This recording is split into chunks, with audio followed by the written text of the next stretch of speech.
Good afternoon, everybody. Happy Sunday. Welcome to another Cook Along Live. Tonight, we're going to be making some really tasty chicken enchiladas. Now, as I mentioned in my posts on Instagram and on Facebook, I got this recipe from a website called Give Me Some Oven. Great website. She's got some awesome recipes over there. Highly recommend you check it out.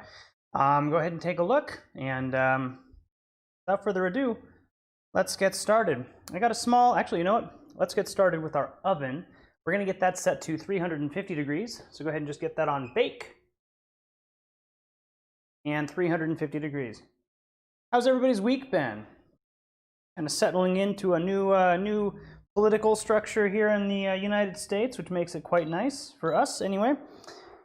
Second step, I'm going to go ahead and get my little pot here, a little saucepan, on like a medium-low temperature. And we're going to put a little bit of a neutral oil in there. I'm using avocado oil. You can use peanut oil or any kind of oil that you have available. And we're just going to put in about 2 tablespoons of oil. You want a good amount of oil. We're basically going to be making a roux for our homemade enchilada sauce. Now, I've already got everything measured out. So I've got my 2 tablespoons of flour. I've got a 1/4 cup of chili powder. That is not cayenne powder. So if you have ground cayenne, you're going to want to go and find some chili powder. Chili powder is actually made up of a bunch of not super spicy peppers to give you that nice kind of peppery flavor without all the heat. So if you're using cayenne, it's not quite going to come out the way you expect it to. It's going to be really hot and not super flavorful. So I highly recommend just making sure you have chili powder, not cayenne. And then I've got a 1/2 teaspoon of, let me go ahead and do this. So I've got my 1/4 cup of chili powder. I've got a 1/2 teaspoon of garlic powder, a 1/2 teaspoon of ground cumin, and then a 1/4 teaspoon, I actually added a little bit more, of some dried oregano. And I've got my 2 cups of chicken stock. Now, if you're doing this vegetarian, absolutely you can use vegetable stock. That works perfectly fine. And then as far as the enchiladas, instead of using chicken, you can just double the amount of beans. Or if you want to put something else in there, you can go ahead and roast some cauliflower. You can use that. You can use tofu. You can use anything like fake, the chicken that they have for vegans or vegetarians. That stuff works just as well. We got our oil over here. We're warming it up. We don't want to get it too hot, but we do want it to get to temperature before we put in our flour. I'm going to give this another couple of seconds. We'll go ahead and put in our 2 tablespoons of flour. I'm going to sprinkle it in and drop my little bowl in there, which is fine, so I'll fish that out. Yikes. Another bowl.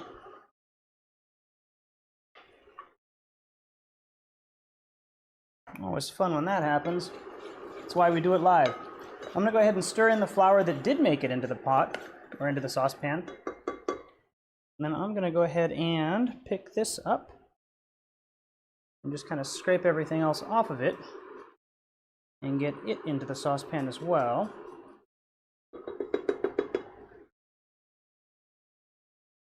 And you'll see that things don't always go as planned when you're cooking, do they? All right, there we go. Get everything in there. We'll get it kind of stirred up. Now, normally, I do have a camera that looks at this from a different angle. Unfortunately, that camera decided that it didn't want to work today. Don't worry, the camera's fine. It's just the connection to the computer that, for some reason, the computer doesn't want to recognize it. Anyway, I'm going to give this a nice little stir. We're going to let this kind of cook out just for about a minute. And you guys should be able to see the little picture-in-picture as well as the overhead. We don't really want to brown this. We just want to get it kind of cooked off. So if you start seeing a little bit of steam come up, you got it good.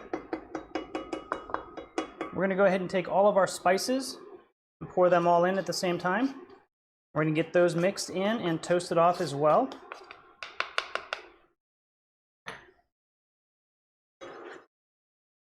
And you're going to notice things in the pan are going to get really dry, and that's totally fine. Just keep it moving and make sure that your temperature is not too hot.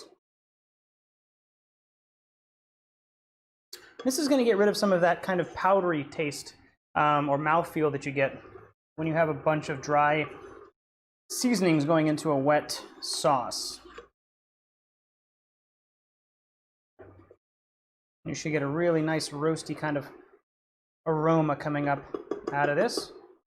Smells really good. And then we're going to go ahead and pour in our chicken stock. And if you can, pour it in and stir at the same time.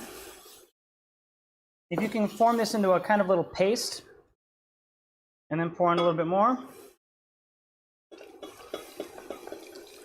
And then just keep kind of mixing it through. You'll actually end up with a lot less lumps this way. You can use a whisk if you want. I like to use a wooden spoon. I also have a non-stick pan here, so wood is a little bit nicer on it. Add in a little bit more of our stock. I'm just keeping this on medium-low to medium.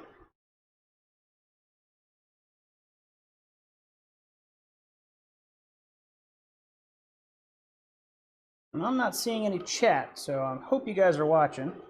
See that there are some people on the stream. You guys have been awfully quiet tonight. How was your week? How was things going? I love cooking, but I also like talking. And I think the one-way conversations are a lot less entertaining than when you got some conversation going on. We'll go ahead and mix in the rest of our chicken stock or vegetable stock, whatever you're using. We'll just get that nice and mixed through so that there are no lumps. Scrape down the sides a bit if you got some spices sticking.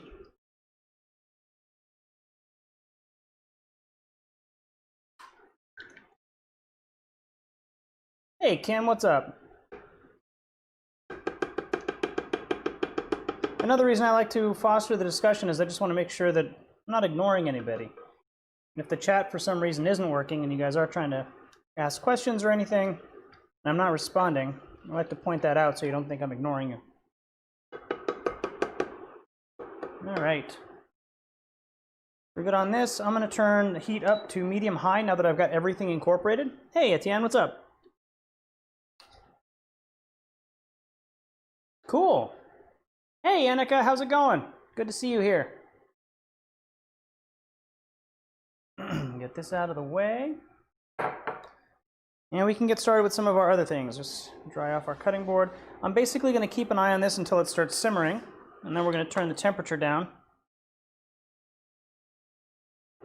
Get some of that flour in there. And we're just going to let it simmer and thicken up a bit. Now that is my dirty rag, and I'll have to grab another one for my clean. This right there. And rag number 2. Oof. Off to an interesting start today on our cook-along. Always fun when that happens. All right, so again, we're just kind of heating this up until it starts simmering. And then we'll get started on some of the next steps. So thinking ahead, I'm going to grab one of my onions, since we're going to have to chop that up or dice it up for our filling. Now I'm using a red onion. You'll notice that I said in the recipe to use a yellow onion. Honestly, you can use whatever color onion you want. Red, yellow, white. I think green onions, scallions might not work as well, but any color of onion will work just fine. And I happen to have this one here, so we're going to go ahead and do our onion foo. Now, in order to get the skin off the onion, we've gone over this a bunch of times on the channel. Most of the skin will come up, but there's always that difficult layer that doesn't really want to cooperate with you. I'm just going to cut the onion in half. And I see my sauce is starting to kind of boil over there, so I'm going to divert my attention, turn this back down to medium-low, just to maintain a simmer. Just want this sauce simmering very slowly and very gently. It's going to thicken up a bit, but I don't want it boiling. And I don't want it at like a rolling boil either. I want it at a very nice, gentle simmer. Something like right there. And play around with it until you get it to the simmer that you want it to be at. Now, I'm using a pretty small onion here, which is fine. You don't need a ton of onion for this, but I'm going to use the whole onion. If you have a larger onion, maybe just do 2/3 of it or 3/4 of it or whatever will give you about as much onion as you have black beans. So you want about the same amount of this as you have of that, and then you want a little bit more chicken than both of the, or about the same amount of chicken is what I should say, as both of those combined, if that makes sense. You're kind of an equal part of the aromatics and the filling as you do with the chicken. Go, that down just a bit. I want this at a very, very gentle simmer. Once you've got your onion cut in half, it should be pretty easy to find whatever the outerest layer is, and I know that's terrible grammar, but you want to find the layer that is the last layer on the outside that has paper attached. You'll notice that it kind of fades into a piece of skin that is fine, like you could totally use this. However, it is super easy just to peel off that outer layer. You're not losing very much, and you get rid of all of the papery skin all at once. And you'll notice that if you kind of open this up, it's kind of deceiving. It looks like you have a ton of usable onion on this side, but most of this actually ends up being kind of like a really thin, almost papery, but it's more leathery. It's like thick. It's not like an onion. You're actually not losing very much at all. You can absolutely throw that into a compost if that's what you do in your area, but our main goal is just to get the papery skin off. And you'll notice that most of the time, like 9 times out of 10, 80% or 90% of this outer layer is actually kind of papery. In this case, like, this is all of the usable onion that I would get out of that whole outside layer. Whereas the rest of it is either super leathery or just the paper. I'm just going to kind of peel that off, peel off the roots. There we go. Still going a little bit high. Give it a stir to cool it down just a bit. Slow down the simmering.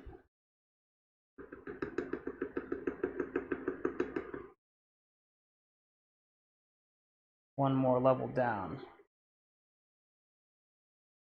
Perfect. Now all the steam that's coming off of this, and you guys probably can't see it in the small camera, but I can switch to this shot here. All this steam that's coming out, this is all just...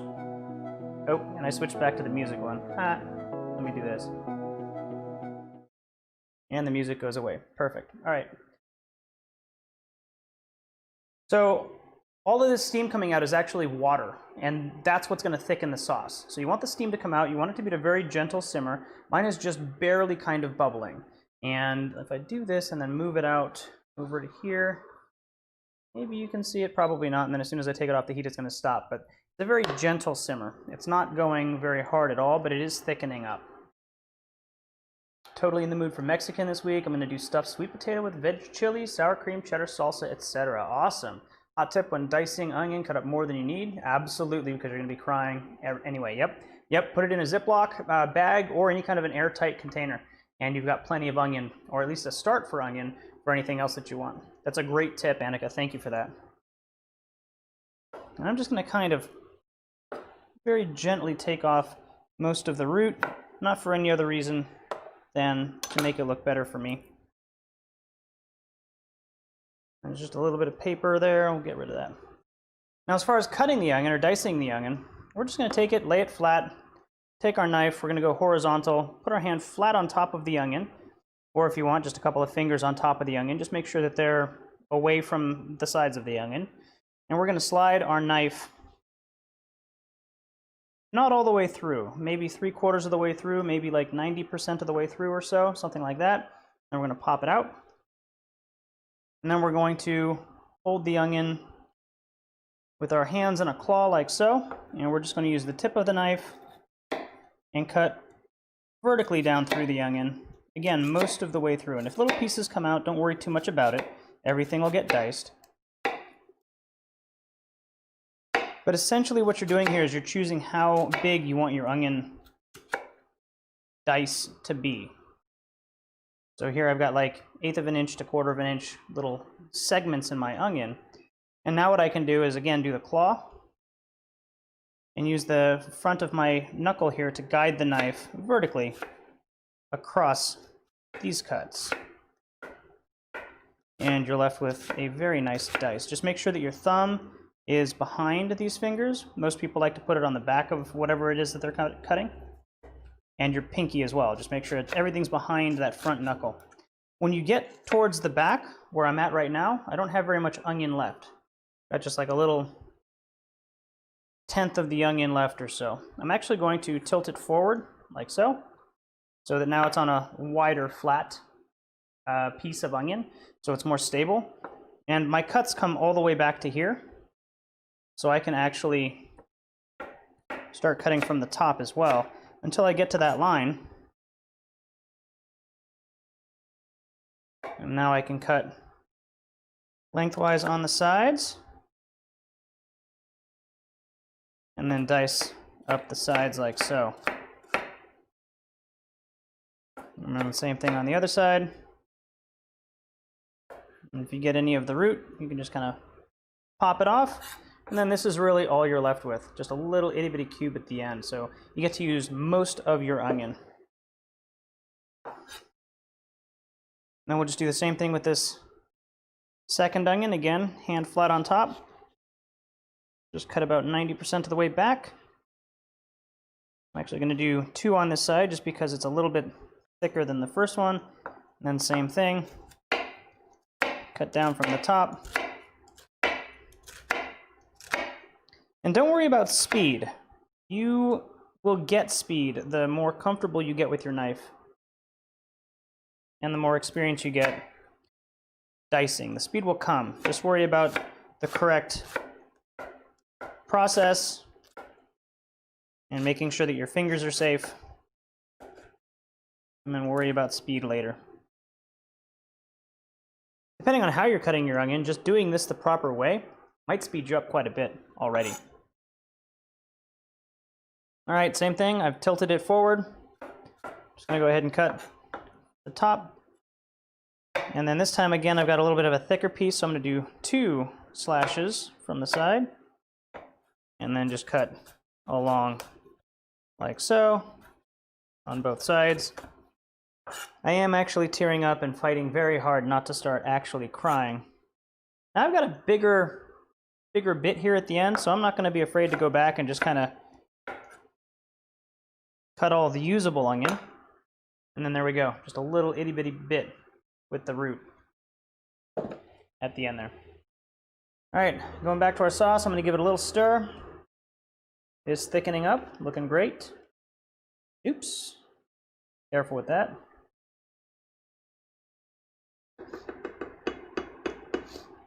There we go, onion is done. Just gonna slide that off to the side. Yikes.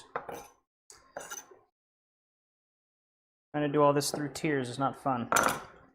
Grab our dirty napkin. Kind of mop that up and set it aside.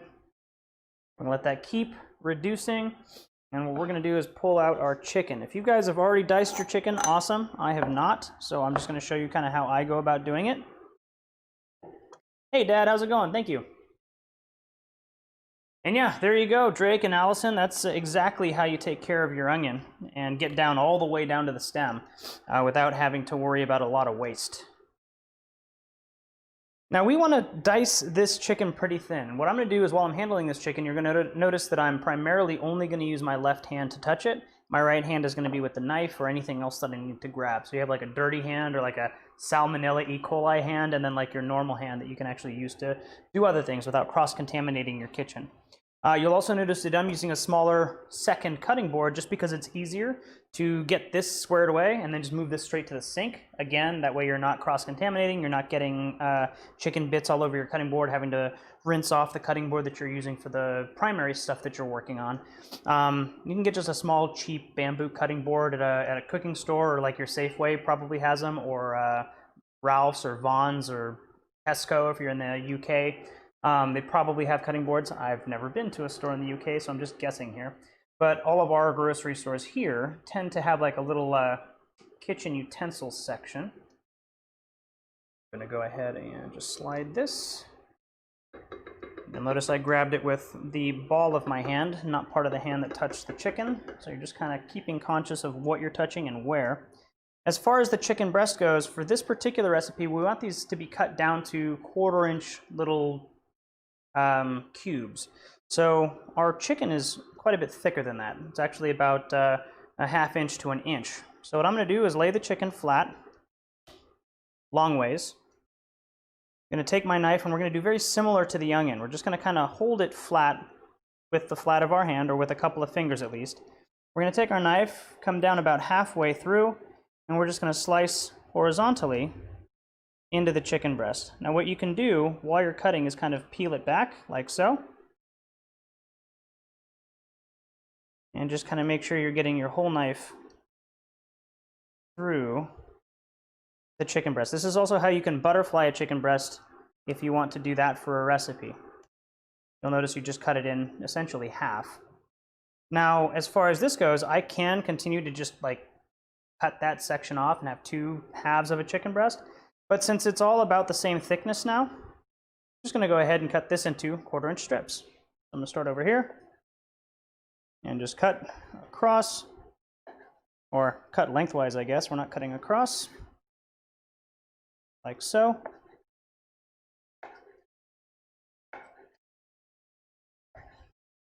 Now some of you guys might be thinking, well, while you're cutting up all your chicken and your vegetable, how do you know when to check your sauce? Basically what I'll do is I'll give it a glance every time I'm done with a step. So we just cut this lengthwise. I'm going to check my sauce. It's thickening up. It looks great. It's not quite ready yet. I'm going to move on to my next step with this chicken. We're going to take all of those long strips that we just cut. We're going to basically turn them 90 degrees, like so. And then we're going to cut this into 1/4 inch cubes. And you'll notice that every time I'm cutting, I'm using my little claw with my hand. I'm making sure that I have like a primary finger or a couple of fingers that I'm using the knuckles of to guide my knife vertically. And I'm keeping all the rest of my fingers behind those lead fingers. And then it's very, very difficult to cut yourself. And generally speaking, if you do cut yourself, which I still cut myself, it's because a finger strayed forward or like your pinky's sticking out or something like that. But generally speaking, this way, if you keep everything locked in behind those kind of guardrail fingers, it's very, very difficult to injure yourself while cooking. And knowing that and then getting comfortable with that is what's going to bring additional speed while you're chopping things. Cool. So we've got this all diced up nicely. Guess what? Check my sauce. It's thickening up really nicely. I'm going to give it a little stir because there was a little bit of a skin kind of forming on top, which is normal. But I'm going to get that mixed in. Now it looks like it's reduced by about half. And it's nice and thick when it starts bubbling, so I'm going to go ahead and stop it there. That's great. I'm just going to set it off to the side for now. And I'm going to go ahead and grab a pan.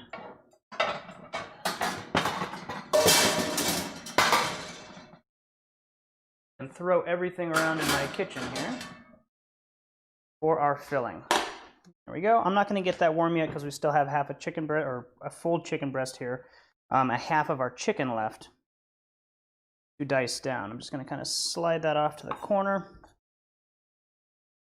And then we're going to do the same thing with this gigantic chicken breast over here. About 1.5 pounds of chicken, but man, this guy's thick. I've got this one side that's kind of nice and smooth, and then I've got this side that's got the little flappy bit from the chicken tenderloin. What we're going to do is I'm actually going to flip it around so that the tenderloin side is on the back side. That way I'm not dealing with the flap. I don't have to worry so much about the flap. I can just cut straight into a solid piece of chicken, if that makes sense.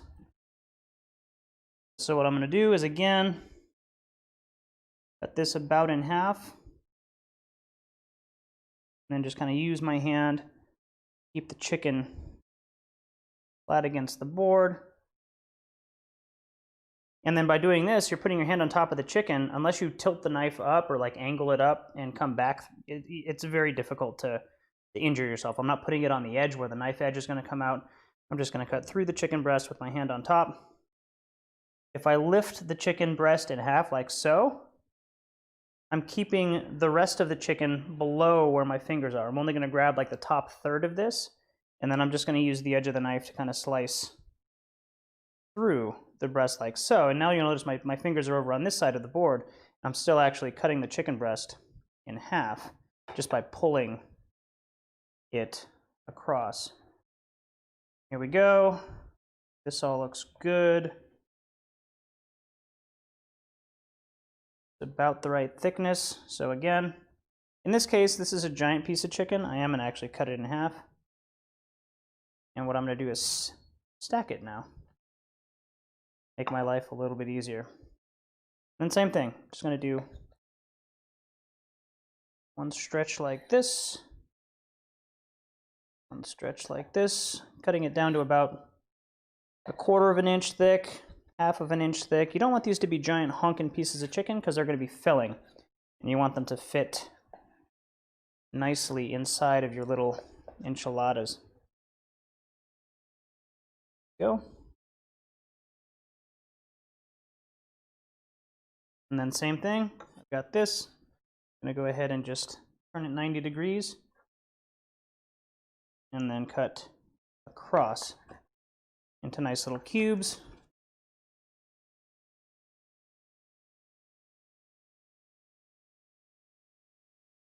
And this is a good amount of chicken.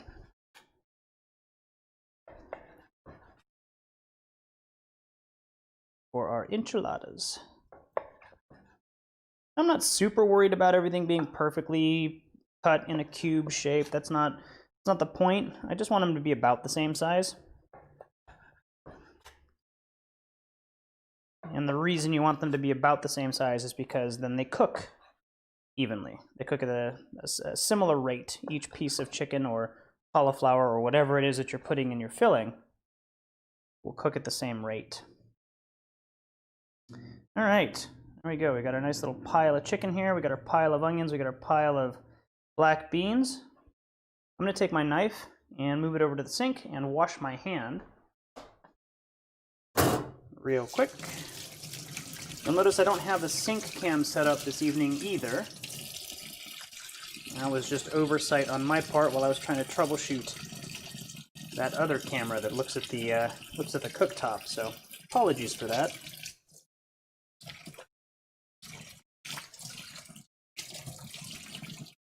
I do enjoy having little conversations with y'all while I'm over here at the sink. But tonight, doesn't seem like that's going to happen. So while I'm over here, I'm also going to grab my casserole dish, just so I don't have to go back over there. Cool. So we're going to go ahead and get our pan on medium-high heat. I'm going to let that kind of warm up for just a second.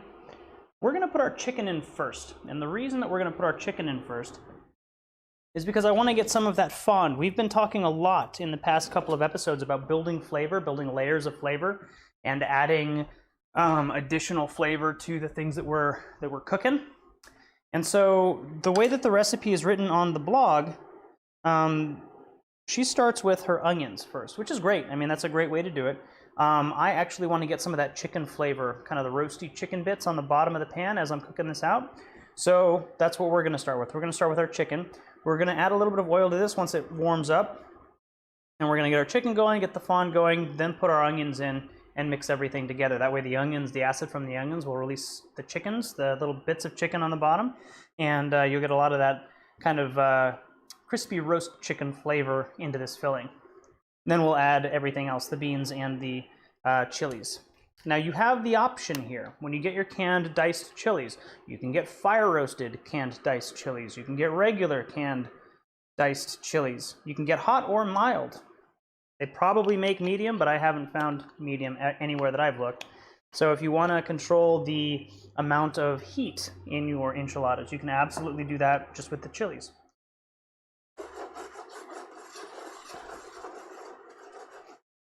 Put in a pretty good amount of oil here into our pan. I wish I had a camera that would work with that, but I don't. So you're just going to have to trust me. Now what I'm going to do is I'm going to go ahead and spoon in my chicken. You want a nice healthy little sizzle.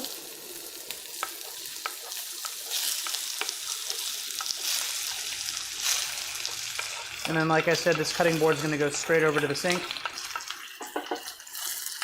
I'm going to spread out my chicken here around the bottom of the pan.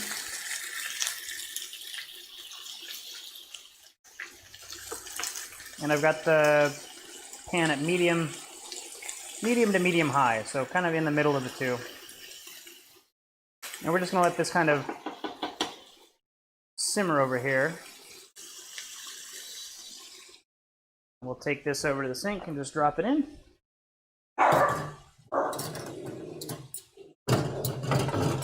And you can hear my dog is upset about something. I don't know what.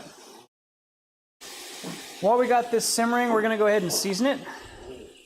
Hey, Mom, how's it going? I'm using a Wursthof knife.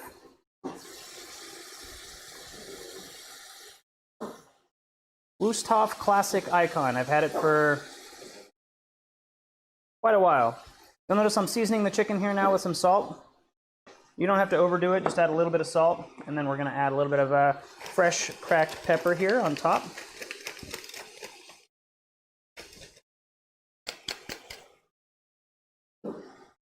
And then while that's doing that, let me try this. You going. And we'll get this going.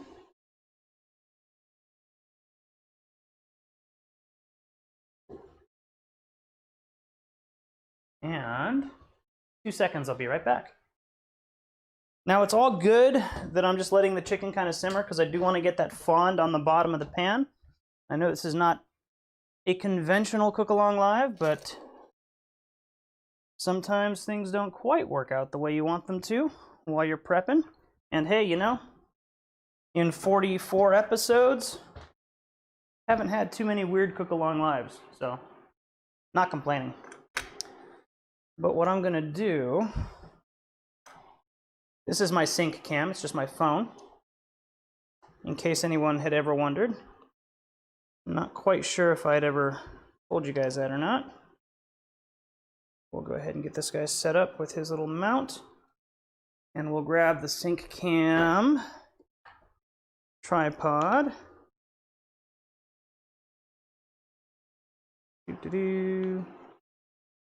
Like so.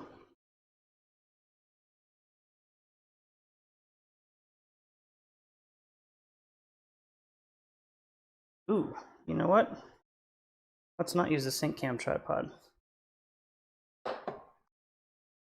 Let's use the actual webcam tripod since the webcam's not working. I'll just pop him off. It's always fun with a cord.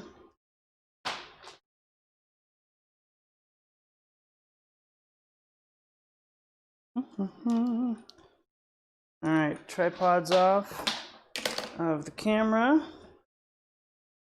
I'm gonna unscrew this. And let's see. I actually don't want to unscrew that. That one's fine. Screw it down just a bit more. We'll get our sync cam on here.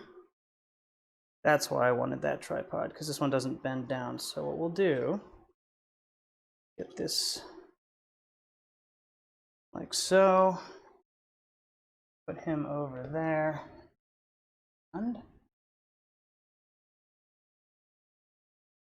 do some crafty McCrafterson stuff over here.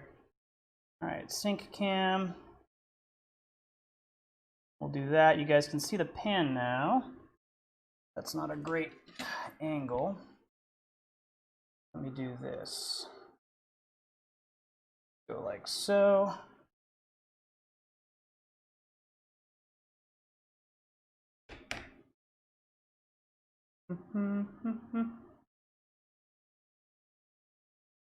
You guys are getting a behind-the-scenes look at how we set this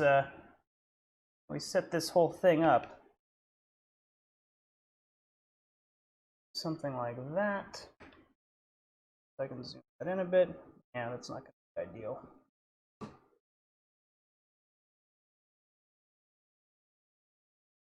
Oh well. How's that? It's a bit wonky. Yeah, I should probably get some quick mounts. Oh well, we tried. It's not working. Anyway, I'm going to go ahead and take a look at my chicken and just kind of scrape it off the bottom. We're getting some nice golden little chicken bits over here, and we also have some golden brown bits on the bottom of the pan, which is fine. That's exactly what you want. I'm going to turn my pan up to medium-high. I'm just going to get this chicken mixed in and cooked most of the way through.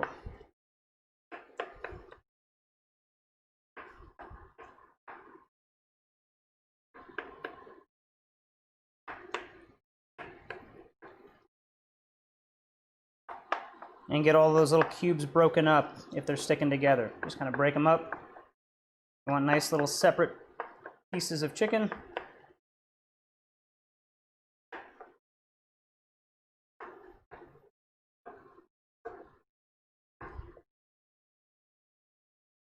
And there we go.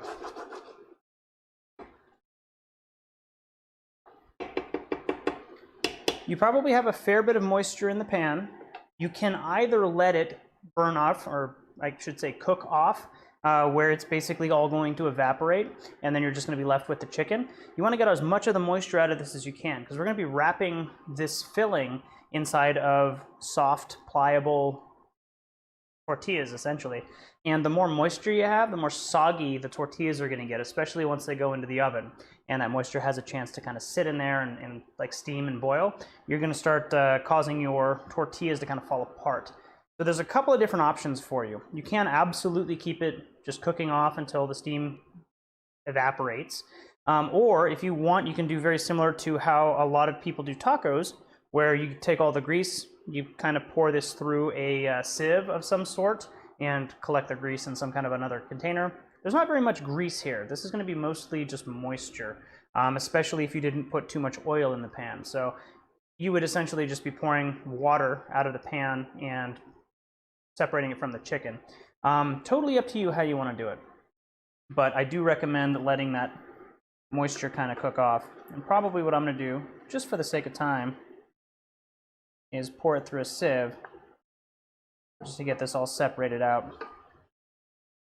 In any case, you would want to spoon your chicken out of the saute pan before adding your onions. You want this to be kind of cooked most of the way through. And then drain it. And a lot of times this is because when they transport chicken, it's frozen. So there's a lot of ice still actually left inside the chicken breast that starts cooking out and melting and turning into the pan once you add heat to it. So I'm going to go ahead and really quickly drain this. And then we're going to come back, get our onions going. And even though I've got some nice golden color on the actual chickens, there's not much color left in the pan, but there is some on the bottom, and all that's going to come up when we add our onions. So that's our next step. Just a little bit of avocado oil, or any kind of a neutral flavored oil. Peanut oil works great as well. Olive oil, not extra virgin, but just regular olive oil works great. And then we're going to go ahead and take our onions and just put those into the pan. And get those guys cooking down.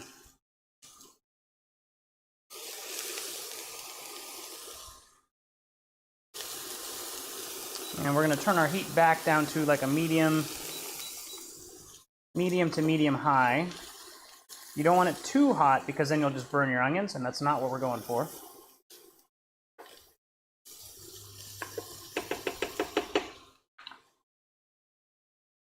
Let me go grab my knife, which I need to wash real quick.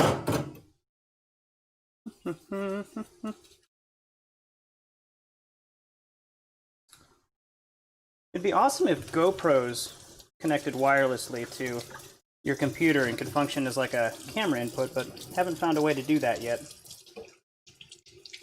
At least not a way that works well. Because that would be kind of fun to have like a first-person view every so often. Like how Serious Eats Kenji Alt Lopez does it. And that would be good for a produced cooking video, because I just pull the footage off and edit it down later, but Not quite possible yet in this context. Maybe I'll see if there's another brand that does that. Wireless broadcasting. Cool, cool. So we're going to go ahead and get our onions going. We're just going to cook these for about 2 or 3 minutes. Soften them, make them a little bit translucent. Then we'll add our beans and chilies back into the pan.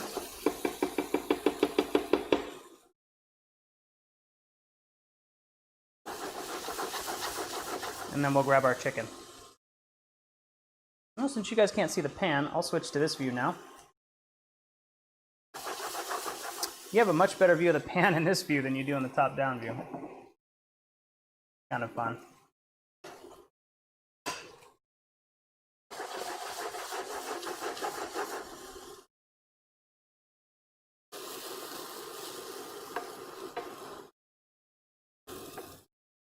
All right.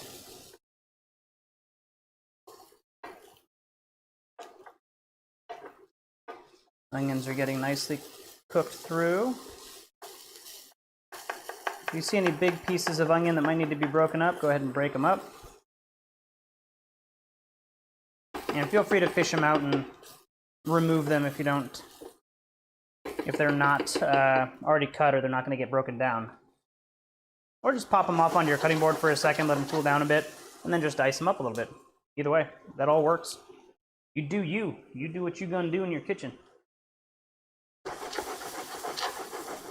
And I'm just keeping things moving so nothing starts sticking to the bottom of the pan. You can use a spatula or, again, wooden spoon if that's something that you want to do. I'm not going to season any of this because we already have seasoning on the chicken. Once we're done cooking everything down, I'm going to give it a last taste and then adjust if I need to. But onions should be good. I think the beans are a little bit salty as well. And we'll double check everything for flavor at the end.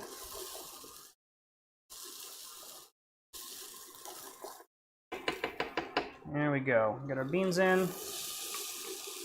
Again, the beans I rinsed and drained because I don't want very much moisture in this filling. I'm going to get all of this mixed together. There's still going to be some moisture on the beans, which is fine. It's going to cook off real quick in the pan.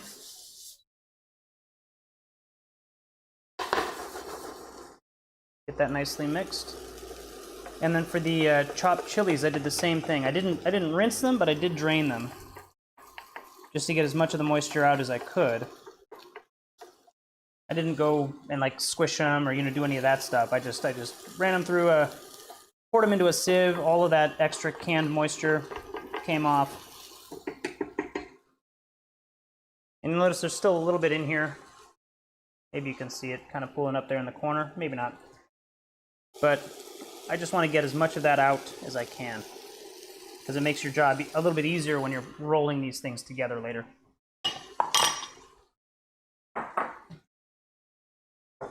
All right. Get these guys all mixed through. And we're not really trying to cook the beans or cook the chilies. All we're doing is just kind of warming them up, really. And just making sure that they're nicely mixed through for this filling.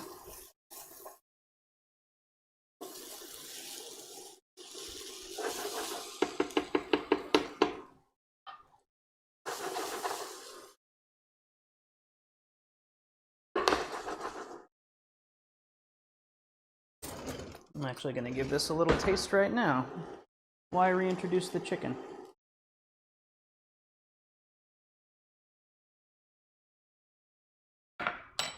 Tastes good to me. Make sure it's nice and soft. It's okay if it's a little bit crunchy or a little bit, I don't want to say crunchy. If it's got a little bit of bite to it, that's fine because it's going to go in the oven for 20 minutes. So it'll get totally softened in there. But you don't want it to be like a fresh, crunchy onion or anything like that. You want it to be nice and cooked off. All right, let's grab our chicken. Nice and drained and dry. Reintroduce that to the pan. And we'll get everything stirred together and incorporated.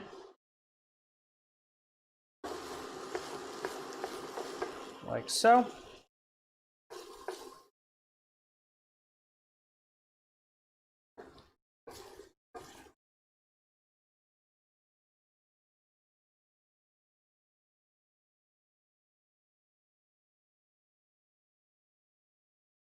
And again, at this point, we're not really trying to cook the chicken or anything like that. It's already cooked most of the way through.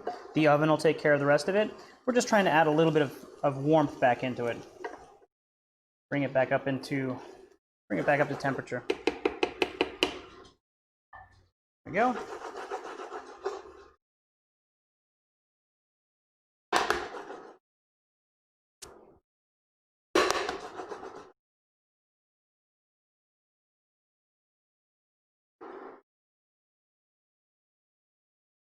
And that is our enchilada filling. All right. Now is the moment of truth. We're going to start building our enchiladas. Go ahead and just turn off the heat on that. We don't need that going. I'll set my spoon up there. I don't need my knife right now, so I'm going to set it right there. What I want is I want my sauce. Give that a stir, get that skin kind of reincorporated into it. Nice and thick enchilada sauce. Give it a taste. Make sure it's seasoned properly. Pretty good. Could use a little bit of salt. I'm just going to sprinkle a little bit in. We're also going to taste our chicken. Try and get a little bit of chicken, a little bit of bean, and some onion.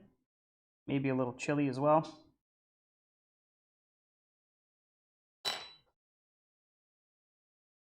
I could also use just a little bit of salt.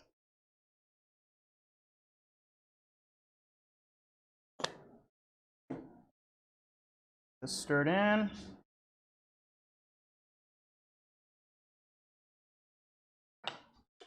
Salt here, stir it in just a bit.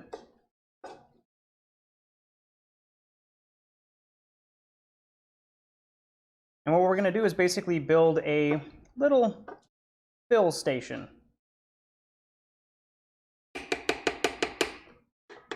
What I'm going to do is just set my spoons on the side here like so.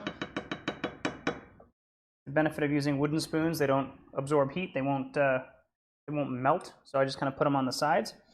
Now, if you haven't already, now is the time to shred your cheese.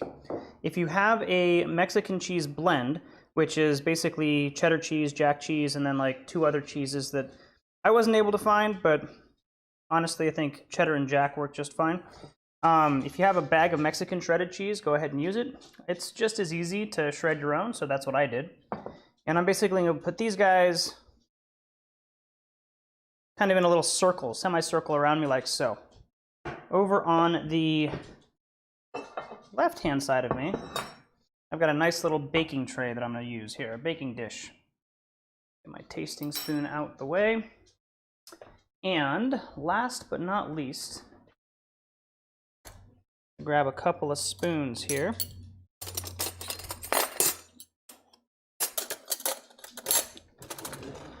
Do this. I'll do a spoon and I will do a... Hey, dog, out of the way. Small little thing. We'll use that for our... I want a plate.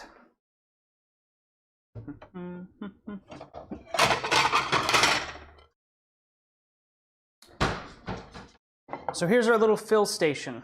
I'm going to go ahead and switch to our top-down view. So I'm covering the one side, so let me just do this without me.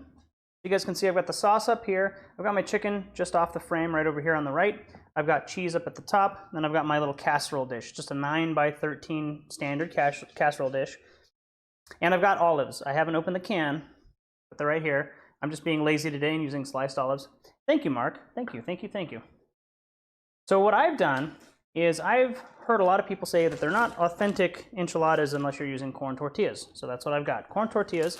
However, you may also want to try it out with some flour tortillas just to see which ones you like better and to see which ones are easier for you to actually manage. Corn tortillas tend to fall apart pretty quickly. They're not the easiest to work with. Flour is a little bit more forgiving. Actually, it's a lot more forgiving. So if you want to be super authentic, go ahead and grab some corn tortillas. That's what we're going to start here with. Nice corn tortilla. We're going to put it right on the center of our plate. We're going to add a little bit of our enchilada sauce.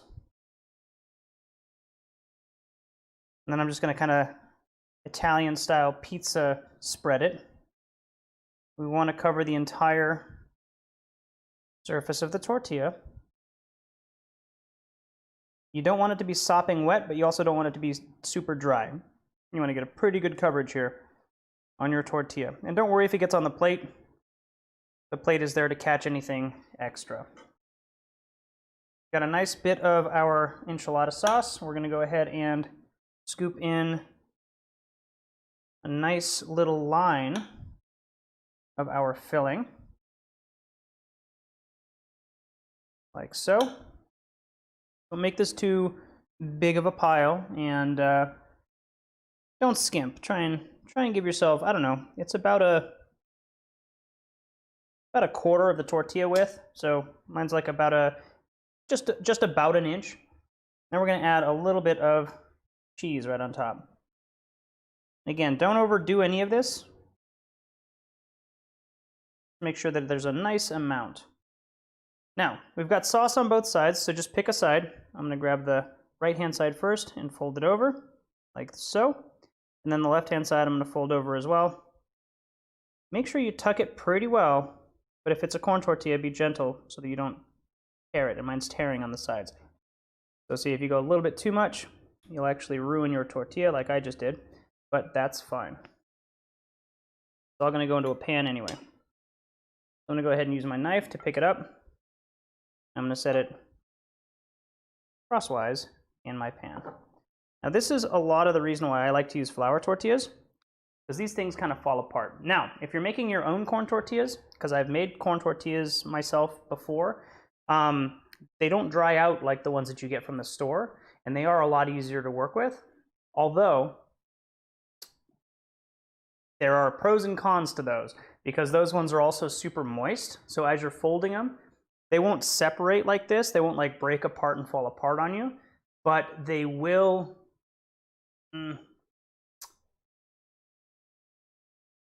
It's a different kind of delicate, right?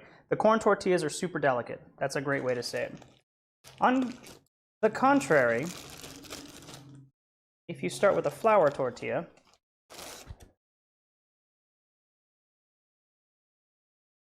we're going to do the exact same thing. We're going to grab our sauce, we're going to pour it just in the middle. We're just going to kind of pizza spread this around all the way up to the edges, like so. We're going to do the exact same thing with our filling. Get a nice little strip of filling here going right down the middle of our enchilada.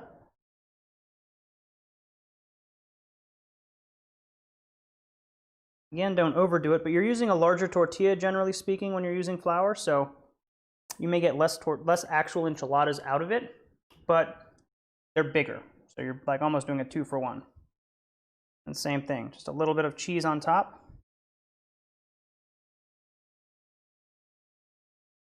Now, if you fold the flour tortilla over it on itself like so, and then get a nice little kind of tuck and tug, number one, the flour tortilla is actually going to kind of glue itself together and not flap back open. Also, you'll notice that it's soft enough that it's not tearing on the edges. So these are a lot easier to work with. So if you're an amateur like me, and you just want to throw together some enchiladas that are tasty, this is probably a great way to do it. Mark, if you heat the corn tortillas first, I think they get more flexible. That's a great suggestion. And Etienne, microwave them. Let's give that a shot. I'm going to put my flour tortillas on the top. The corn tortilla fail down at the bottom. I'm actually going to redo that. Let's grab a corn tortilla. I'm going to toss it in the oven, because I've got my oven preheated already. And I've got a little bit of a little baking sheet here. Toss you in there for a minute or two. And while I'm doing that, I'll do a second corn tortilla. Same process. We'll get our enchilada sauce, pour a little bit in the middle. We'll go ahead and pizza spread it. And I'm sorry if I'm offending any Italians watching or any Mexicans who are watching who don't like the term pizza spread it, but this is essentially the exact same process for spreading pizza sauce, tomato sauce out on a pizza dough, so that's the reason I'm using that term. I mean no offense. Let's go ahead and grab some of our filling here.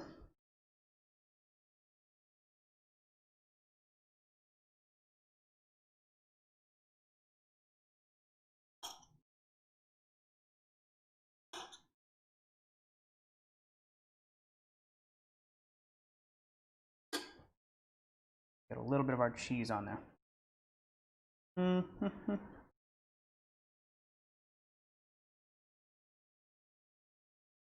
And again, I always grab the right side first and kind of tuck it over first.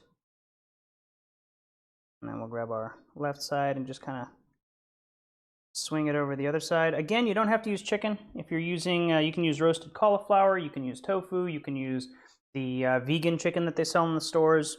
If you're going for a vegetarian option here. I don't think you can do a vegan option if you're doing the, actually, you know what? I don't even think vegetarian option is vegetarian if you're using flour, because I think they use lard in the flour tortillas. So maybe you would have to find a vegetarian flour tortilla brand. So keep that in mind for sure. Pick off some of these little extras and eat them because I'm hungry. All right, grab our warmed corn tortilla. We'll give this a try. We're doing it live. We're gonna see if this works. Grab our sauce. We'll do our little spready thing.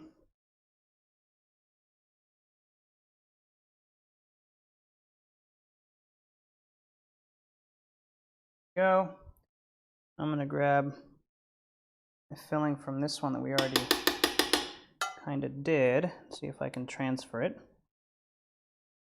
I'm actually going to see if I can maybe a thinner amount of filling will work better too.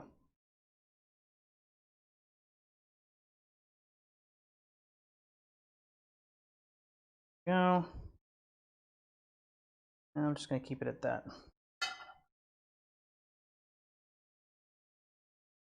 Set that there. Won't matter because there's going to be enchilada sauce on whatever we're going to make. All right, let's give it a shot. We'll roll this over. Roll this side over. And it's still starting to kind of split. And you'll also notice the corn tortilla does not want to stay glued together. So let's do this. I am able to pick it up this time though, but you'll notice it is starting to fall apart. I'm actually going to move you and set you down, fold side down. But you'll see the edges are still kind of peeling apart and like splitting. So I don't know. I think maybe this would work well if it was a homemade tortilla. I think it's possible that the store-bought ones are a little bit too dry.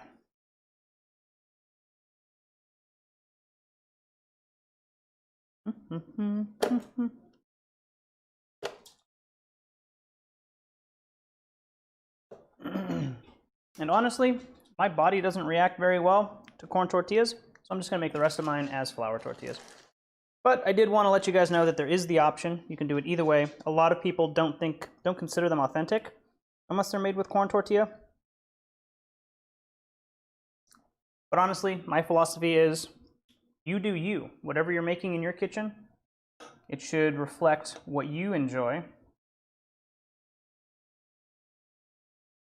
And then, of course, taking into consideration anybody that you have coming over. If you have somebody who's like allergic to something, my stepmom, for example, I love cilantro. I love cilantro in salsa. I love cilantro in guacamole. I love cilantro on pretty much anything I make that calls for cilantro. And she's got that. It tastes like soap to her. So what I'll do is I'll make a batch of salsa and I'll make a batch of guacamole, and I won't put the cilantro in until the very last second. And then what I'll do is I'll, scoop out a couple of scoops for her with no cilantro. She appreciates it if I put parsley in because it doesn't really add much flavor, but it does give it that little green, the little flecks of green throughout. So that's a great way to make sure that she's taken care of as well. And I pretty much do that anytime I invite people over. I'll ask them, you know, hey, do you have any food allergies? Here's some of the things that I'm putting into this dish that some people don't like. Is all that okay with you? And then I'll customize. And that all started, long time ago. I'm not sure if she's watching tonight, but I have a really good friend, Erin Putnam, and she is vegetarian. And I was making taco night. Taco Tuesday is kind of one of my favorite things to do. I'm known for it in my family, and she's vegetarian, so I couldn't make her beef tacos. Just didn't work for her. So what I did was I thought about it and decided to use portobello mushroom for her tacos. Same amount of seasoning, same amount of everything, just ground up portobello mushroom. And by ground up, I mean I just chopped it up finely. And it was delicious. It was actually almost indistinguishable from the meat. And I know now we have Beyond Beef or Beyond Meat or whatever it is, Beyond Ground Beef, and those all taste really good as well. But at the time, those hadn't really caught on yet.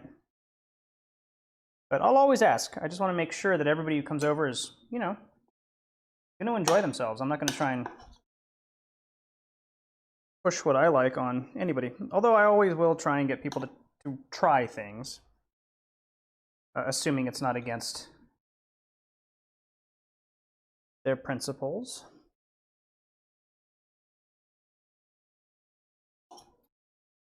That is the true challenge of somebody who likes to cook, is if somebody comes over and says, hey, you know that thing you do all the time? I can't eat that, or I don't eat that, or it doesn't taste good to me. Can you modify it? Figuring out how to modify it is a lot of fun. Yeah, Mark, absolutely. After living here for a while, you will definitely get over the cilantro. Well, you won't get over it, I'm sorry, but you will kind of adjust to it, I guess. Got another story about that while we're still building enchiladas here. And we'll notice that our corn over here is actually just falling apart now. Like, this is not not holding up, so I'm not going to have a corn one. Do this in a second. I had a friend in Georgia when I was living over there. I lived there for about 3 years. When I was living in Georgia, one of my friends absolutely loved banana bread, zucchini bread, I'm sorry.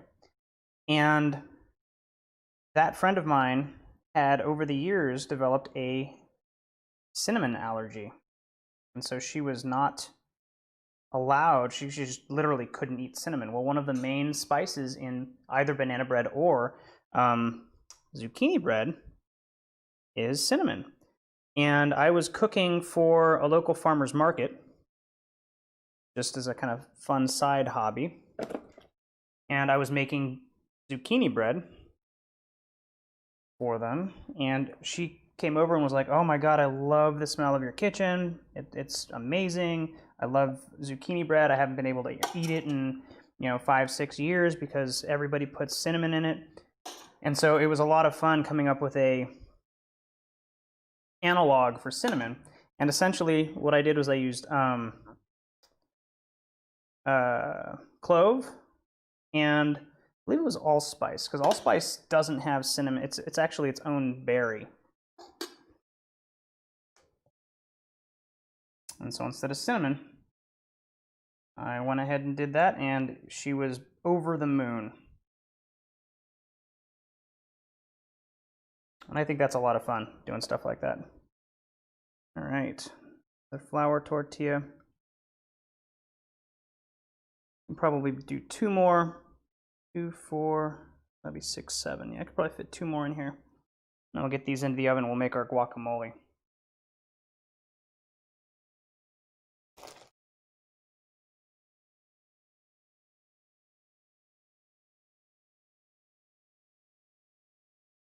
Yeah, I mean, they'll all look the same, Mom. The problem is that they won't scoop out of the dish the same. The corn tortillas, if they're already falling apart when they're dry, they will just they will just disintegrate when you try and pull them out. You'll get a bunch of chicken and stuffing, but you won't get very much tortilla. Although I see where you're going, and I would agree with you. Although,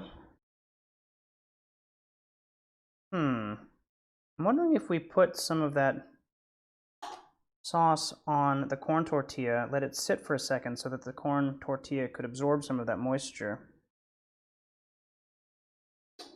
Give that a shot in a second.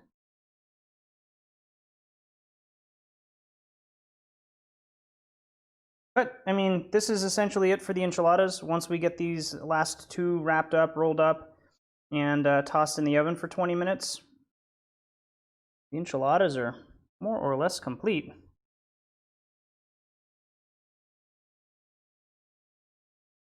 And then we'll plate them up at the end along with some guacamole, some homemade guac. I love making guac. I think I like guacamole more than I like salsa, and I used to hate avocados when I was a younger version of myself. I did not like avocados, and so guacamole was not something that I looked forward to, and now I just absolutely can't live without it.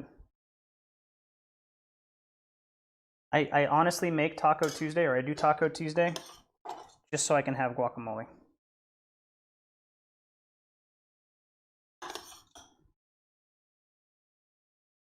It makes me very sad this time of year when the avocados aren't super amazing. You have to kind of look for the ones that are actually good. You get those ones that taste kind of, sour's not the right word, but they taste like apple-y, right? Then your guacamole just doesn't taste right. It doesn't taste, you know, nutty and rich and yummy. It's kind of like weird. And sour's not the right word. That's not what I'm looking for, but it's like, I don't know, that like Granny Smith flavor. All right, last enchilada. We'll get you wrapped up like so into the casserole dish. Cool. So, like my mom said, we're done with our enchiladas here. Before we move on, I'm going to actually do a corn tortilla here. I'm going to put the sauce on it, let it sit while we do the rest. This would definitely slow down the process, but maybe it'll moisturize the corn enough.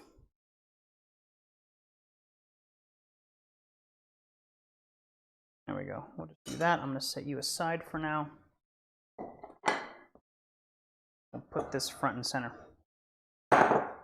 We've got a little bit of cheese left. We got a little bit of sauce left, and we do have a little bit of filling left. So if you want, you can go ahead and scoop the filling in first. I'm just going to fill in with the fill-in. I'm just going to fill in the sides here with some of our extra meat and onion and peppers and black beans, like so.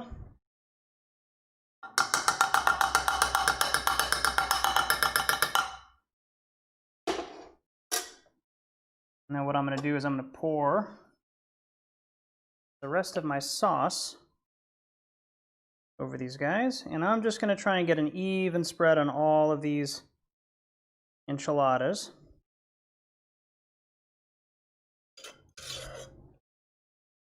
Switch from my metal spoon to one of the wooden ones because this is a nonstick pan.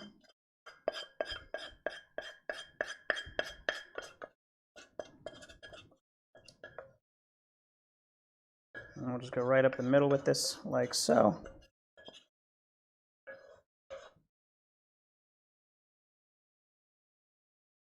And then I'm going to go ahead and just kind of brush it across to fill in those gaps. Get all of the tortillas doused with some of this delicious enchilada sauce that we've made. Allison and Drake, how are you guys doing? Are you guys keeping time, keeping step? Am I going too fast, going too slow?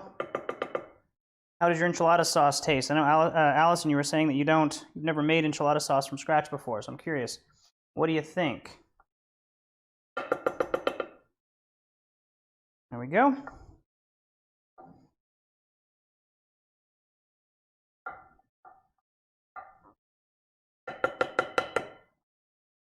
And then we're going to take the last of our cheese here.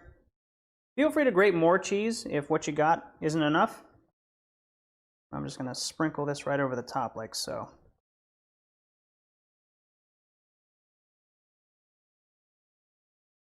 I could probably use a little bit more cheese, but I'm not going to worry about it. It's good enough for live stream work. These are going to taste amazing anyway. Perfect. Last but not least, I've got some sliced olives. Not necessarily traditional, but I love olives. So if I have a chance to add them to anything, I'm going to add them to everything. Yeah, it definitely takes a little bit of salt. Otherwise, those spices don't really... They add kind of like spicy flavors, but they don't really add very much depth of flavor, if that makes sense. I'm going to go ahead and just kind of scoop these out with my hand. I'm probably going to end up eating the rest of this can later. I'm going to go ahead and just kind of dot these on top.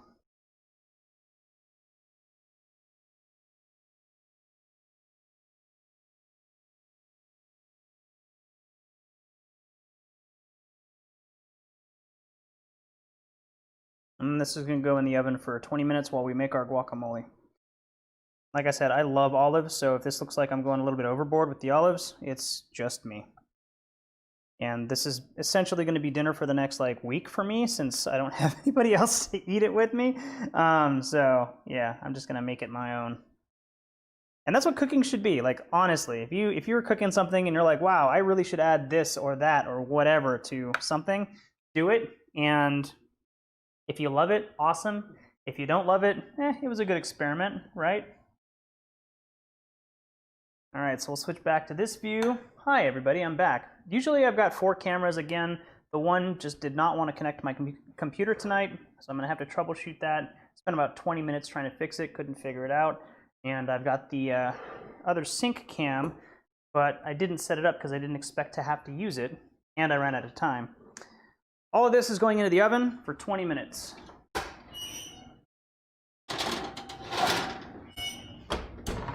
Hey Siri, set a timer for 20 minutes. 20, starting now. All right, we're gonna go ahead and just kind of reset. I'm gonna leave all my pans and pots and everything out here. I'm just gonna kind of set them off to the side, but I don't need my can opener anymore. I'm gonna do one thing. We've let this guy kind of sit for a second. Let's see if I can roll him without him splitting. Yeah, it's already starting to split, so not quite sure. If I do something like that, yeah, it's already coming apart at the seams. All right, well, that was a good experiment. Don't worry, I'll eat some street tacos with the rest of those tortillas. They're not going to go to waste. Cool. Go ahead. I'm just going to use my knife to just scrape off some of the bits from our earlier cooking. And it's guacamole time. So grab yourself a nice big bowl. And if you have a potato masher, just one of those manual ones, go ahead and grab one of those.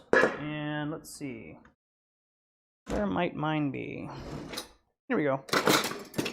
I live by these things with guacamole. If you don't have one of those, you can absolutely use a fork. It might just take you a little bit longer to smash up your avocados, but it works just as well.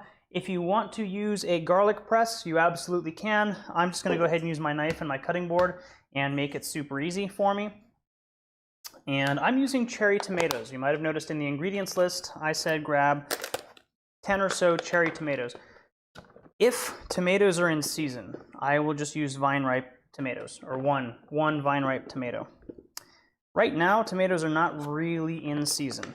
So cherry tomatoes are a lot sweeter, and you'll get a lot more tomato flavor out of them, which is why I'm going to use those for my guacamole instead of a bland tomato from the store. Now, with my guacamole, the way I like to build it is I like to take everything. Absolutely, Etienne. Oven temperature should be 350, Drake. All right, Drake, maybe I'll try that too. Heating them, flipping. I didn't flip the one. Send me a picture because I'd love to see how yours turned out. Also, maybe we'll compare like tortilla brands and see which one worked better. I don't know if you guys are using the Guerrero tortillas. It might be the brand is a little different. Don't know, but I would love to discuss. I like to start building my guacamole or anything where I'm going to be like smashing things together or mixing them thoroughly with the ingredients that lend themselves to that. So we're going to start with our avocados, of course. I'm also going to put my garlic in, and I'm going to put my lemon juice in, all right at the front. Then I'm going to start smashing it. I'm going to incorporate the lemon juice a little bit better. It's going to incorporate the garlic a little bit better. We're going to smash the avocados, and none of this is going to suffer from that smashing. If I were to also add the tomatoes, I also have some green onions that we're going to chop up, and cilantro. If I were to add the tomatoes and then smash all the garlic or all the avocados together and actually make my guacamole, you'd be smashing the tomatoes as well. So you would lose the individual tomato bits, and they would just essentially disintegrate into the guacamole. So I'm going to add those in and just stir them in at the end. Same thing goes for the onions. And the cilantro, you can actually bruise it by smashing it or working it too much, and we don't want to do that. And what I'm going to do, I just did it really quick with my first avocado. Grab this second one. I always find the little stem piece, and I just kind of use my fingers to pop that out.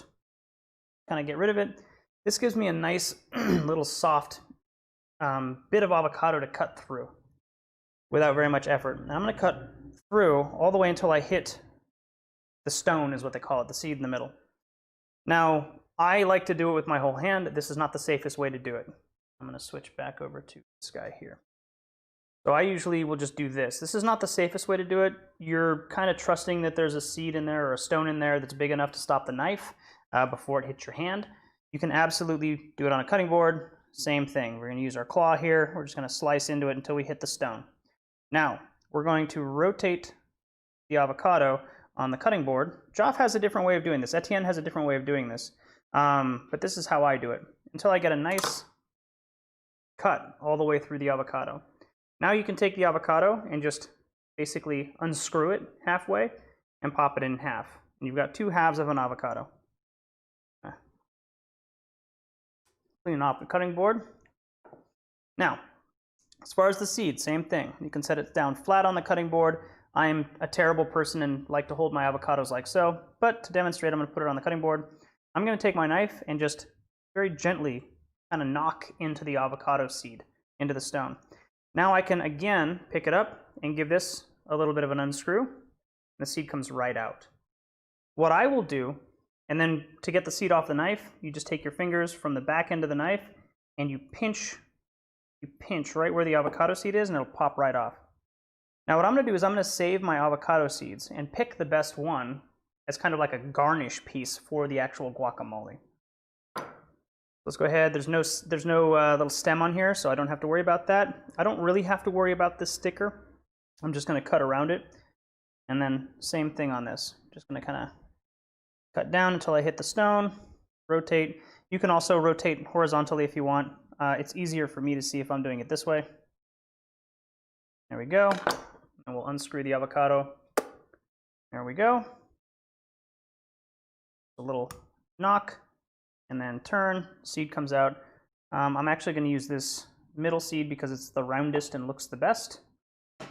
And the rest of these I will discard. Let me get my tomatoes out of the way. I'm going to go ahead and like clean this up and get all that extra avocado off before we put it in for our visual flair. I'm going to take a butter knife. I'm going to cut into the avocado 3 times vertically, 3 times horizontally. And I'm going to do that with all of my avocado halves. Awesome, Drake. I'll take a look at that in just a second. Thank you. Since I put my cell phone up as my sync cam, even though it's not actually being broadcast or anything, it's right over there. I can't quickly get to it, so I'm going to wait until I'm done with this, and I'll take a look. But thank you. I don't think I've never seen an avocado without a stone, Annika. That is a great question. But yeah, if you're concerned about that, if you don't want to accidentally maybe cut like by the stone, or if it's like, you know, whatever, and just be careful with that. And use the cutting board as your backboard, because you're not going to hurt the cutting board if you go through the avocado completely. I'm just going to do 3 cuts vertically, lengthwise, 3 cuts horizontally. And I've got everything kind of cut open like so. Now, you can just kind of squeeze these out. So I can take this avocado, turn it upside down, and just kind of squeeze all of the center out right now. And you'll get most of it, like so. However, I like to use a spoon. I like to grab it like this, take a spoon, go in on the fat side first because the spoon usually fits a little bit better, and then just kind of slide everything out of the avocado skin. You generally get a little bit more of the avocado flesh that way, I find. Sometimes when you're squishing it, it just kind of goes everywhere. This is a really nice controlled way of just making sure you get all of the avocado out. And the fact that we made those kind of crosshatch cuts just kind of helps, number one, for it to kind of come out of the skin, but number two, it's already almost kind of like mashing itself as we're scooping it into the bowl. So we're helping ourselves along that way as well.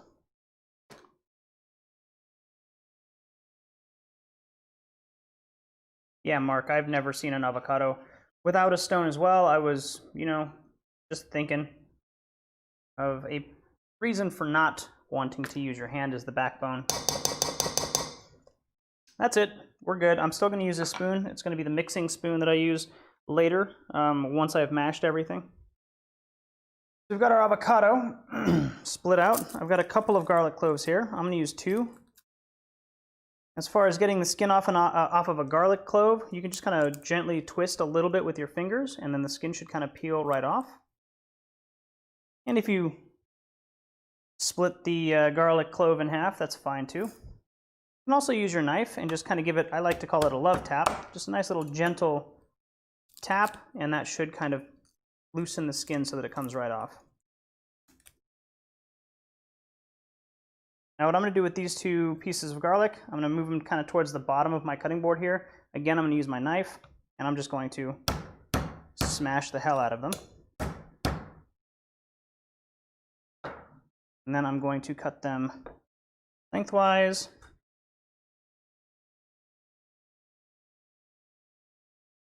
And then I'm going to cut them crosswise. If you have a garlic press, you can use it now. Just go ahead and press your garlic right into your avocado for your guacamole. I'm not a fan of cleaning those garlic presses, so I just mash my garlic myself on the cutting board. Less things to clean. And you actually probably save time. I'm spending more time doing this, but I'm spending less time cleaning that damn press. So it probably either evens out or I'm ahead. And add a little bit of salt to my smashed and diced garlic. I'm going to take 3 fingers on my knife like so, and I'm going to just use my other hand to kind of stabilize it, and then I'm just going to press my garlic into the cutting board, which will crush it and smash it and turn it into a paste. And I'm just going to do this until I'm happy with how pasty it is. Go ahead and use my knife to kind of scrape it up. Put this back on the cutting board. Give it another nice little crushy. And that looks good. And we'll just kind of gently scrape that off into our avocado. And now the moment you've all been waiting for. How to cut a lemon and squeeze it without getting seeds into everything that you're squeezing it into. Now this is not a 100% foolproof method, however, it works very well. Take your lemon, Yes, mincing garlic after a few glasses of wine is definitely a different story. We're going to take our lemon, we're just going to put it down on our cutting board. And I'm going to come in, I'm going to have it lengthwise. So I've got the tip of it down here and then the stem part on the back over there. I'm going to cut it 1/3 of the way across and then 1/3 of the way across again. So here's about 1/3. I'm going to cut down like so. And then I'm just going to turn it around, come in again about 1/3 and cut straight down. Now, if you look at these 2/3, you'll notice that there are no seeds in them. If there are, it's going to be like this one here, where there's just this little itty bitty piece of a seed. Maybe if I shadow it, you can see it a little bit better. It's right here, but it's like just the edge of the seed. I can use my butter knife to kind of pop it out. No more seeds in this part of the lemon. And on this one here, I've got just like the tip of a seed. So again, I might just kind of like pop that out. No more seeds in that side of the lemon. If I lay the lemon flat, I can notice that all of my seeds are like in the middle central part of the fruit. So for these, I'm just going to find where the seeds kind of end and just cut down there. Again, I've got a little seed there, like a little bit of a seed, but I can just pop that out. And then the same thing on this other side. And again, I've got a little itty bitty bit of a seed, but I can just kind of scrape that off. Scrape off this one. And there we go. I've got 4 bits of lemon with no seeds in them. And then I've got the center, which has a bunch of seeds, but I can also pop them out very easily on that now. I'm going to go ahead and take these and just squeeze them right into my avocado. Now again, the reason that I'm adding the lemon now is because when we mash all of this together, when we, essentially blend our avocado into the guacamole, the lemon is going to get super well incorporated, and it's going to help prevent browning and oxidization since it gets mixed in. Now, I also have a lot of people ask me, why do you use lemon instead of lime? Lemon it gives it that little tartness. Limes are a little bit sweeter than lemons tend to be, and so you don't get that same kind of bite that you get from a lemon. It also kind of adds to that appley flavor that I was talking about earlier when you get the avocados that aren't super ripe. I don't know, every time I put a lime in there, even if I know that the avocados are ripe and taste really, really good and like nutty and rich, if I add a lime, that appley flavor kind of comes out. And I'm not a huge fan of it. Again, you do you. If you want to do lime, you do lime. But for me, I like to add lemon to my guacamole. And conversely, I actually like to use lime in my salsa. So kind of a little bit of a Freaky Friday body switch there, I guess. And then I've got the centerpiece. There is still a lot of juice in here. I'm going to take my butter knife, find as many seeds as I can, and just kind of pop them out. Sometimes this goes pretty well, sometimes this is a pain. But I don't have to use a juicer. Again, I am not using another piece of kitchen equipment to clean. I'm just trying to keep everything as simple as possible. You can generally see where all the seeds are, so it's pretty easy to pop them all out. And sometimes you'll lose a little bit of lemon flesh, but the benefit of getting all of the juice that you can without having to use another piece of kitchen stuff outweighs that, in my opinion. So I got no seeds that I can see in here. I'm going to go ahead and give this a nice little twist, and all of that juice is going to come right out.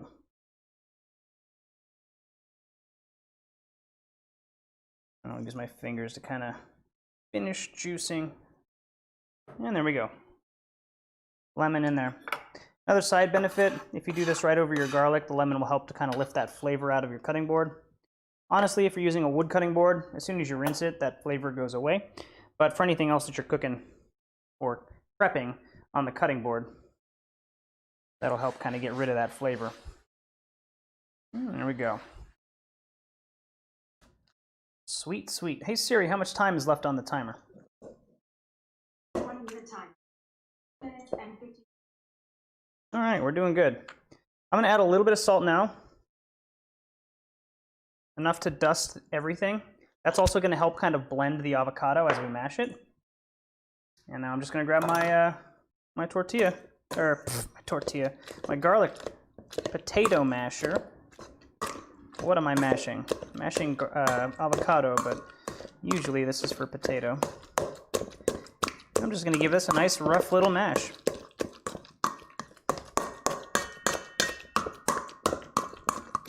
Now, what were you saying about not putting fresh garlic at the end? Oh yeah, sriracha works in here as well.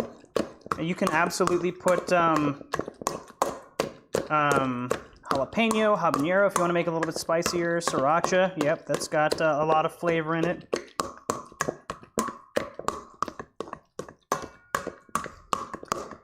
And I like mine to be a little bit more blended, so I'm going to go ahead and mash it until it's a little bit smoother. But you take it down to what you enjoy. There we go.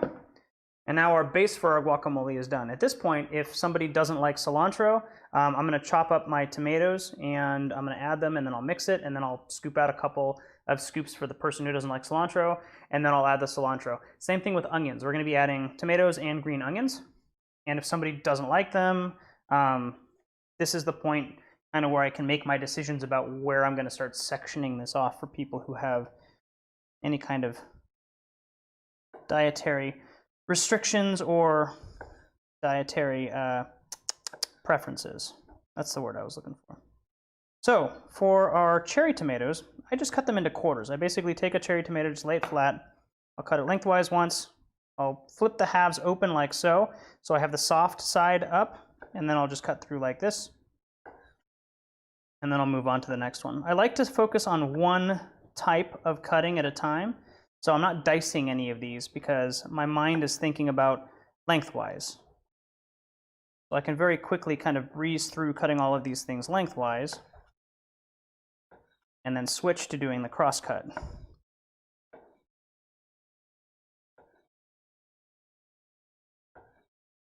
I find that I can tend to go through things a little bit faster this way, focusing on one thing, one style, one process, if you will, at a time. Go.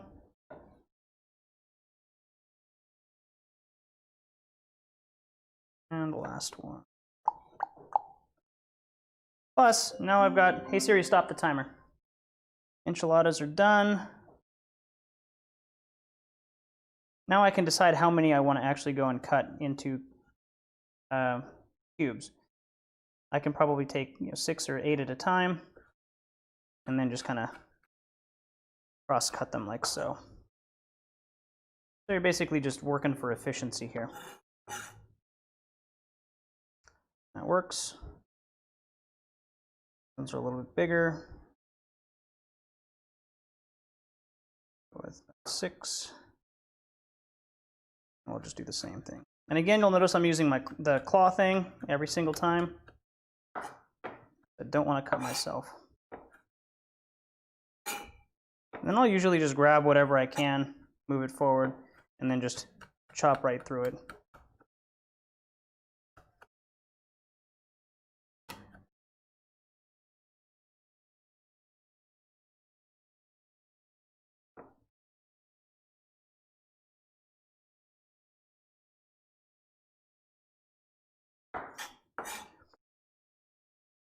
Now for the guacamole, I'm not super concerned about the tomatoes being evenly cut, like perfect squares, especially since I'm using cherry tomatoes. Not going to worry about that. If this was a salsa, I might take a little bit more time to do this, but I also probably wouldn't be using cherry tomatoes because it would take forever to make a salsa with cherry tomatoes. Believe me, I've done it, and it's not fun. That salsa tasted pretty darn amazing, though.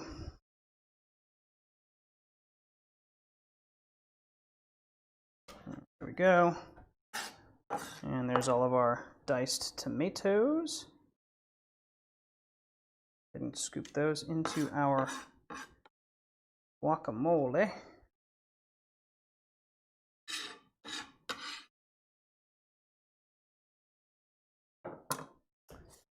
And we'll grab our green onions. I like to just kind of pop off anything that they came in as far as packaging. We're going to use about 4 of these guys.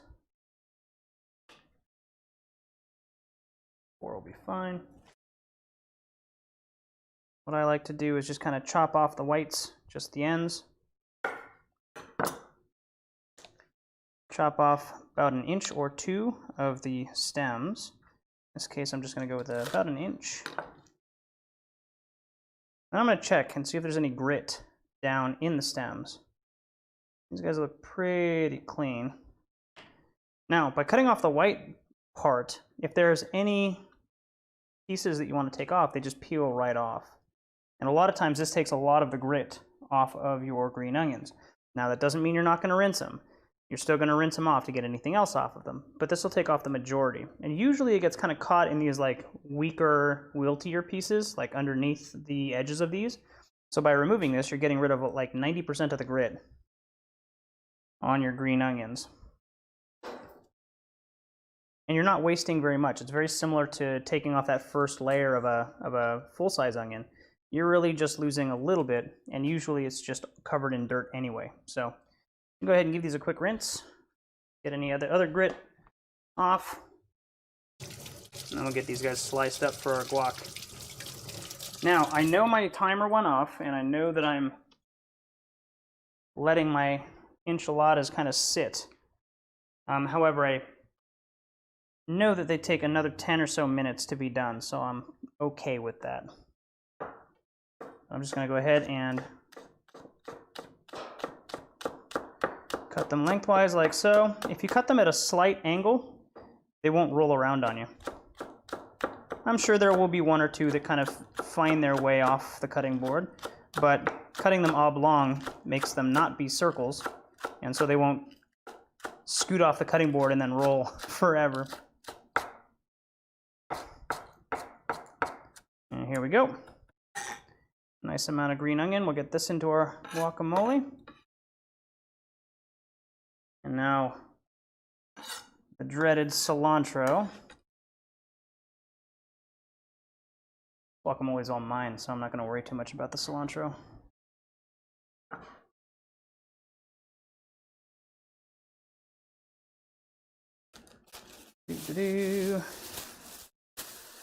Now, as far as the cilantro goes, I like to pinch off just the leaves, and it doesn't really take that long. And the reason is these stems, they're fine, they taste great, but they are a little bit woody. So I'll just grab like the top parts of them all and just grab the leafy parts. This also allows you to check for bugs. Sometimes you'll get cilantro that has some things that you're not expecting in it. Don't worry if you've done this for years and not looked. They're probably fine. But it lets you check for bugs. It lets you check for any leaves that are kind of wilty and maybe bruised and not going to give you the best flavor.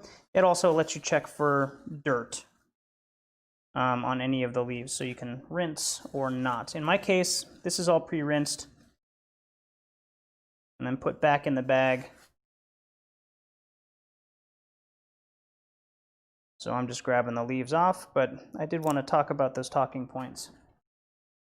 I'll put in a pretty good amount of cilantro.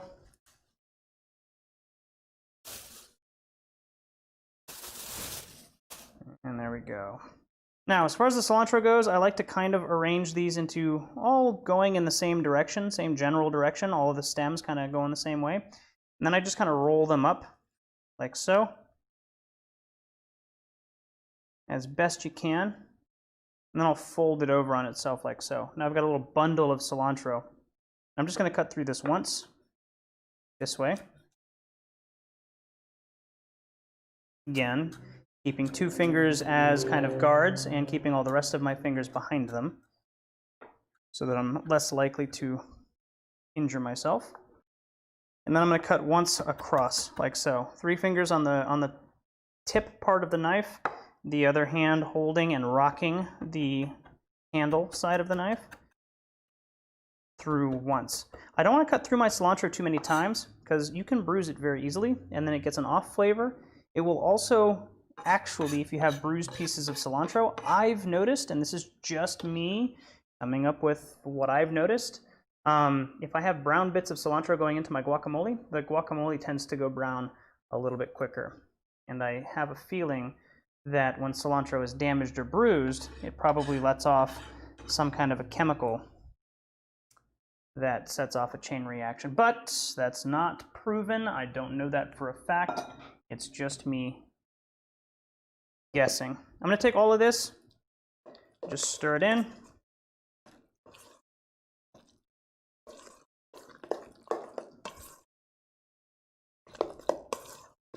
And then once it's all stirred in, I'm going to taste and adjust seasoning if I need to.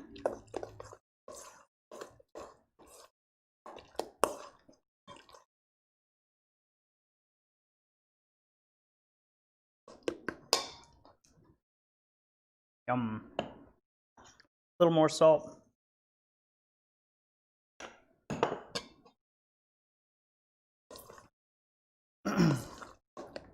Ideally, if you can, leave your guacamole in the fridge covered for an hour. It lets all of the seasonings mix through a little bit more evenly. And some of the flavors kind of have a chance to get to know each other. That is actually a thing. That's good. And last but not least, I'll use my little butter knife here to kind of scrape off my seed because I'm too lazy to go over to the sink and wash it off properly. I'm just going to kind of peel off some of this, and that looks good enough. I'll eat that because it's good. Give this a quick little towel off. So now if I were going to serve this guacamole in a bowl, I would put the guacamole in, stick this right over on one of the sides, and then what I like to do is take another leaf of the cilantro whole and kind of drape it over the seed. Makes it look really cool. All right. Actually, I can demo that for you real quick.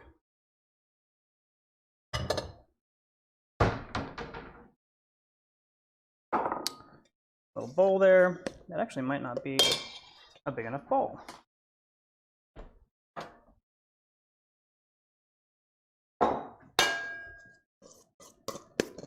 And just scoop this right into the middle of our serving dish.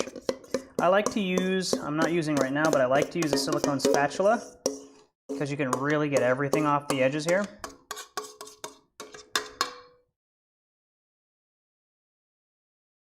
Go ahead and get that in. I want it to be perfect. I want a little bit of a interesting surface here, but I do want it to be filling the bowl. There we go. Spatula the rest of that out later. I'll take my seed, I'll offset it just a bit, like so. And then I'll go find a nice piece of cilantro. Unless it's a non-cilantro guacamole, in which case I'll figure something else out. But I'll pinch it off with a nice bit of the stem on the end, and then some nice large leaves on the top. And I'll just kind of something like so, and just stick the stem right behind and under the seed. And I'll just kind of cover it like so. Get a really nice looking guacamole presentation. Cool. So let's grab our enchiladas out. We'll get this plated. And then I get to eat dinner. Allison and Drake get to eat dinner too, because I know they're cooking along with me. So I'll go ahead and put my plate right there. Let me grab my sour cream. I've got my olives for a little bit of extra. Now, where did my go? Oven mitts. Grab these guys. Pull our enchiladas out. And there we go.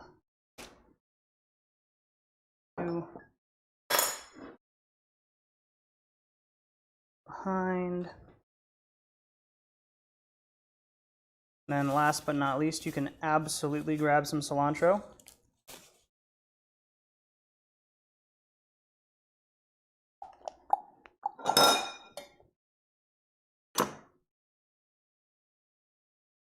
Give it a nice little chop through.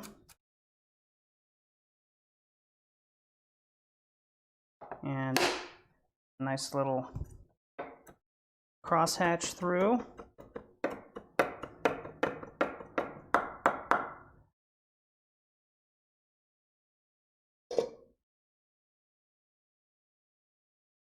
Just sprinkle this over the top as well. Got a nice vibrant enchilada here. Again, I like cilantro. If you're not a fan of cilantro, don't do that because you just ruined your dish.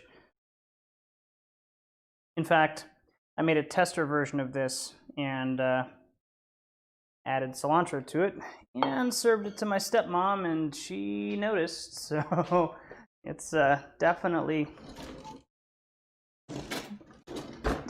not ideal if somebody doesn't like cilantro. All right, cool. Let's go ahead and serve. I'm basically going to find an edge and just kind of try and peel around it and get down to the bottom of the dish. Usually the first one, almost like in a tray of brownies, the first one's kind of like the sacrificial one that gets torn apart. But let's see if we can get this out without totally ruining it. Go ahead and scoop out from around. Go on this side again. Hi. Nope, that one is not going to look good. That's all right. Goodness gracious. Do that. Now that we have some room, we can actually slide this second one away.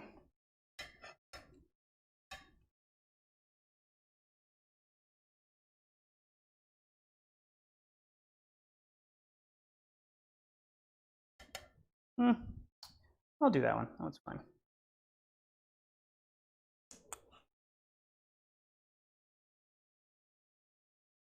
Don't burn yourself. Your casserole dish is probably pretty warm. So with that, we'll grab a nice spoonful of our guacamole here. And we're going to cover up any blemishes on the plate with our little dollop of guacamole.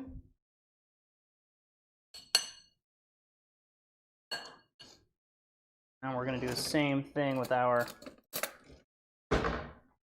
sour cream. Grab a nice little dollop. If you don't like sour cream, don't use it. I'm not going to tell anybody. I'm going to put it on the plate so I can cover up some of those imperfections. And there we go. Nice chicken enchilada. Done. If you have extra mole sauce, I mean, you can always coat this with mole, or not mole, but the enchilada sauce. And then you can also, in my case, I've got a little bit of queso fresco. And I don't remember the type that I told you to get, but I'm going to go ahead and just kind of crush it up in our hands, like so. So it's a nice little fine powdery version of it. And then we can just kind of dust our enchilada with a little bit of extra. There we go. And I'm going to actually put a little bit on my guacamole of this stuff too. And I'll dust the rest of my enchiladas with the rest of this so it doesn't go to waste. Perfect. All right, everybody. Delicious chicken enchilada. Let's go. Done. I'll switch to, I guess I can do sync cam. I can say Take a look at that. That is a yummy, yummy enchilada. Not very much effort, not very much time, and you got a delicious meal for 7 to 8, depending on how many you're able to fill with your filling. All right, now that I got a second, let me take a look at what Drake sent me. There we go, image. Ooh, yum, that looks amazing. I wish there was an easy way for me to share with you, but there's not. So go ahead and find the recording. It's on YouTube, it's on Facebook, it's on Twitch as well. I'll go ahead and see if there's a way I can edit this in, or at least put it in the comments so you guys can see what it looks like. I'm sure you've seen it pop up on the bottom of the screen a couple of times, but by all means, like, subscribe, share, invite more people to the channel. I love doing the cooking. I also have a flying show on Fridays called Friday Night Flights, and I'm doing flight simulator tutorials on Tuesdays for Training Tuesdays. So join me for some of that if you like aviation, flying, food, and fun. Kind of the theme of my channel, because it's the theme of my life. So join me. Invite other people who might be interested to join me. I'm going to enjoy my enchilada tonight. Hopefully you guys have a chance to make this yourselves. It's absolutely delicious. And if you want to get some more information on it, go and check out the Give Me Some Ovens vlog, not vlog, blog, where she has the recipe for this. We used pretty much the same ingredients. I added a couple more and did a little bit of a different method, but where I got the idea, and I'm definitely going to give her props for that. So, all right, everybody, have a great Friday, and great Sunday night. Next week, again, I'm not sure what we're making next week, but the week after, we're probably going to do some kind of a chicken wing or an appetizer thing for the Super Bowl, because I know it's going to be Super Bowl Sunday. And we'll get that squared away so you guys can make some food and enjoy it with some football.